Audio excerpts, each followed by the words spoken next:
जेवण दिसेल, बायको दिसेल, नवरा दिसेल, गाव दिसेल, काय काम दिसेल, ते राहत नाही ध्यानात. म्हणून ज्याचं मन ऑलरेडी या 3 स्टेपवर गेलं, स्थिर झालेलं आहे, म्हणजे दानामुळे शिलामुळे, त्याला ध्यान लागू शकतो. असे मी नेहमी डायरेक्ट सांगतो, कधी कधी लोक लय शिबिर करतात पण ध्यान लागत नाही. त्याच लागते मन अगोदर करून येणं, येणं, प्रेमानं, आपुलकीनं, जिव्हाळ्यानं, परोपकारानं भरलेलं आहे, किंवा जे संयमशील आहेत ऑलरेडी, तर त्यांचं ध्यान लवकर लागतं, त्यांचा श्वास लगेच दिसत नाही. तर असे मी किती शिबिर करू दे काउंट करण्यासाठी, 10 केलेत, 20 केलेत, काही कोणत्या दिवसात किती दिवसाचे केलेत, ते महत्वाचं नाही.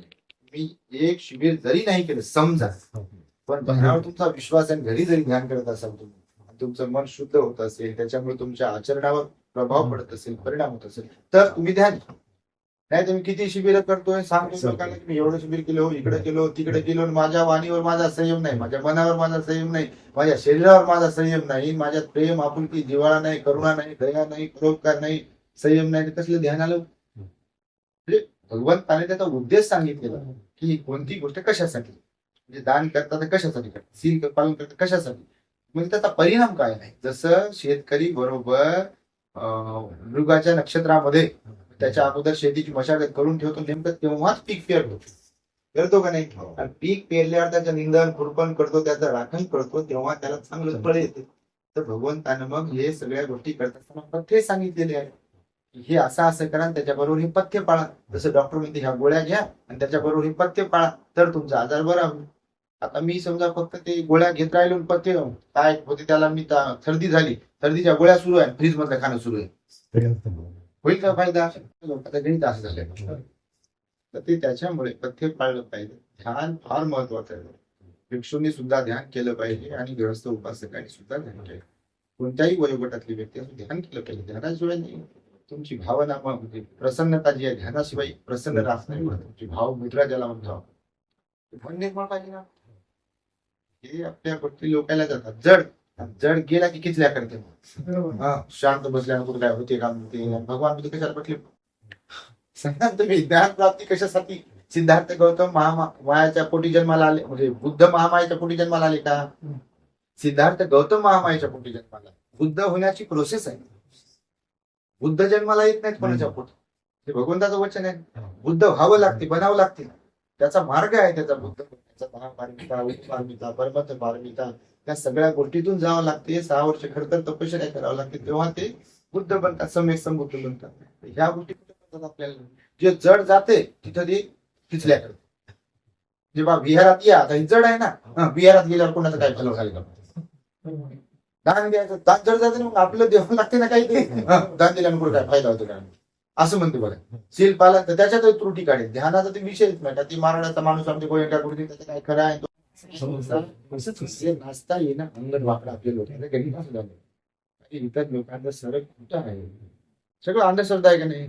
तरी ते लोक जीव ओतून, जीव तोडून मनोभावी बघा तुम्ही. एखाद्या व्यक्तीला श्रद्धा प्रकट करत असताना किती मन लावून करते बघा.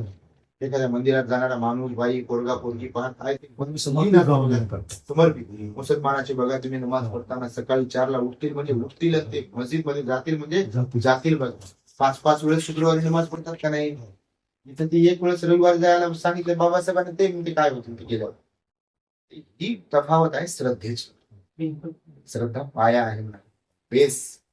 बुद्ध धर्मामध्ये, बुद्ध धर्माला समजून घ्यायचं असेल, बुद्ध धर्मात मार्गात आरूढ व्हायचं असेल, तर सर्वात महत्वाची गोष्ट आहे श्रद्धा. श्रद्धा पाया आहे. जसं हे घर बनवलं आहे, त्याच्यावर किती मोठी जर बिल्डिंग बनवली, तर पाया जर मजबूत असेल तर किती मोठी बिल्डिंग बनवू शकतो आपण.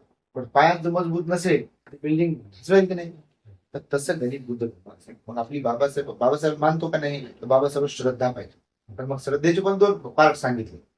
श्रद्धा डोळस आणि दुसरी अंधश्रद्धा. सम्यक श्रद्धा आणि मिथ्या श्रद्धा सांगितलं. मी 2 त्याला शब्द वापरले, सम्यक श्रद्धा आणि मिथ्या श्रद्धा. त्यालाच मग डोळस श्रद्धा आणि अंधश्रद्धा.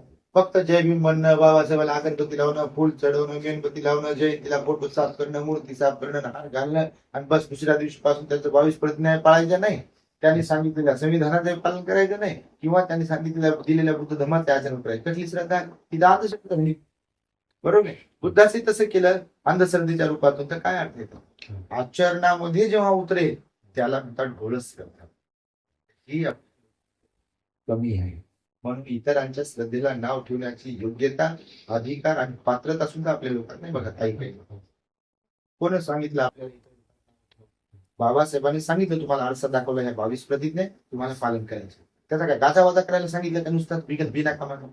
असे लोक पाहिले आम्ही, काही काही बिलकुल ते स्वतः 22 प्रतिज्ञेचं पालन करत नाहीत आणि ते शहाणपण शिकवतात. ते असं चालत नाही, त्याच्यासाठी श्रद्धा पाहिजे. असं आहे म्हणा.